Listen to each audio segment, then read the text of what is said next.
Morning, or should I say late evening. This is ridiculous. What time do you get here? Around about half 6. What do you do at that time? Do a little workout just to try and keep the body in good shape and the mind refreshed. Now this building behind you, the pavilion, this is a really important building, isn't it? Because when you came back to the club, they were still changing in match day changing rooms and eating all around the place. This is important, isn't it? That's been really important for us. It's something we asked the owner and the directors for in the summer. A better facility really for the Premier League and for the players to improve and develop themselves, and we're very fortunate to have it. I know you've got the you can't keep Her Majesty's press waiting. And you can't do that, can you? Right, media time. What do you reckon the first question will be? Do you know what? I'll leave that to you guys. I haven't got a clue today. I'll leave you to it. Thank you. Cheers.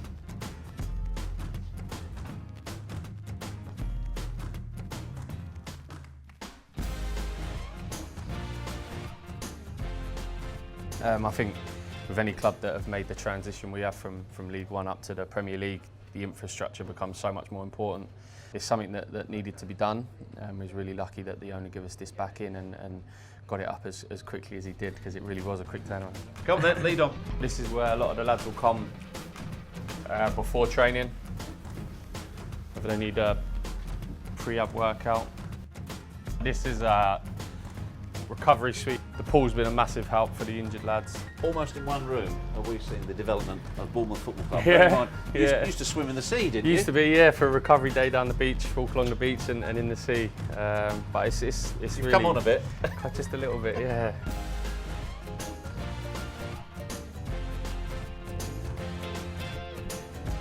Matt Ritchie, Pat. Matt Ritchie indeed, Tommy. Normal service, yeah? Normal service. Probably be about an hour.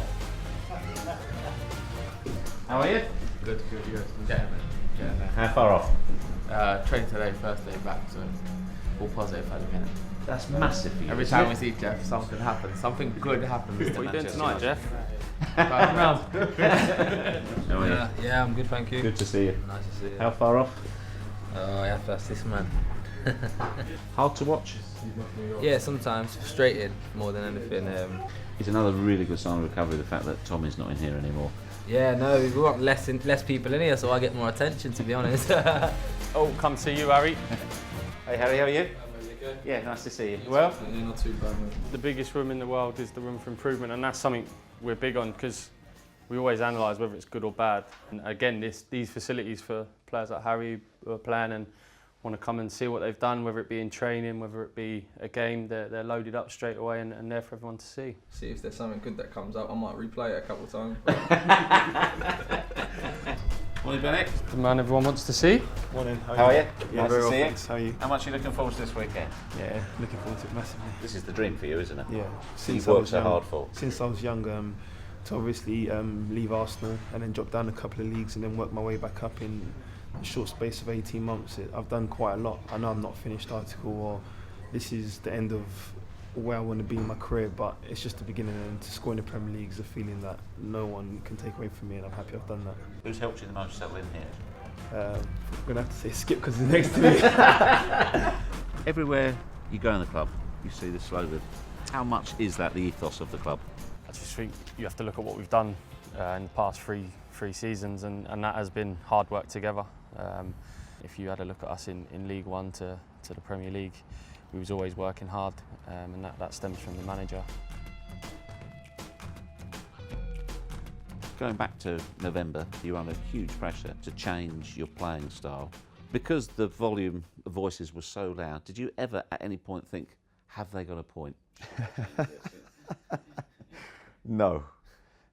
I would rather fail than go against something I really believe in, because where do you go from that point? So if you do change, you might be successful for 1 or 2 games. I'm not denying that. You might get short-term results, but long-term you're lost.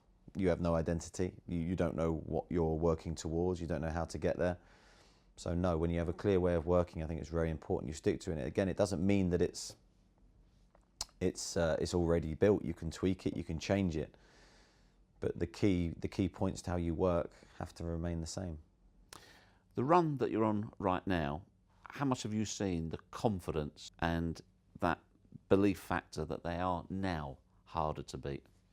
I've seen an improvement in our confidence levels for sure. I mean, it goes without saying, there was a little bit of doubt creeping in when we weren't winning games.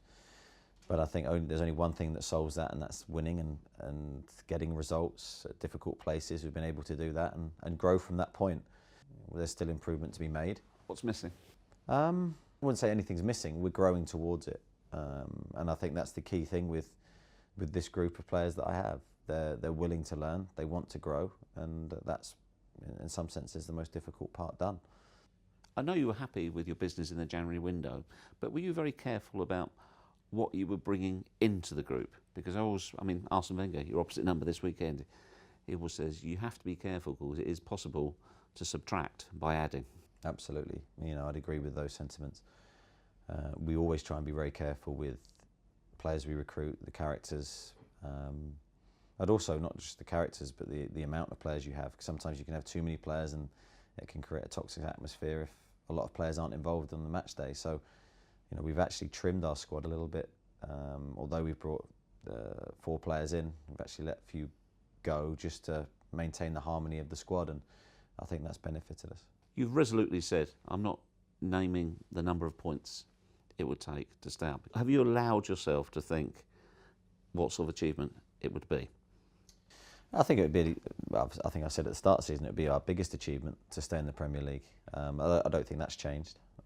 So we're aware that, there's a lot of hard work ahead to achieve our ultimate aim, which is maintaining our Premier League status. It means everything for the football club to be in the Premier League next year. I think it's important from my perspective, you just concentrate on the football. So the training, and I don't have a problem doing that. That's what I enjoy the most. So making sure our training pitch work is of the highest quality that I can deliver. I think if we can really make sure we deliver that, our performances won't change.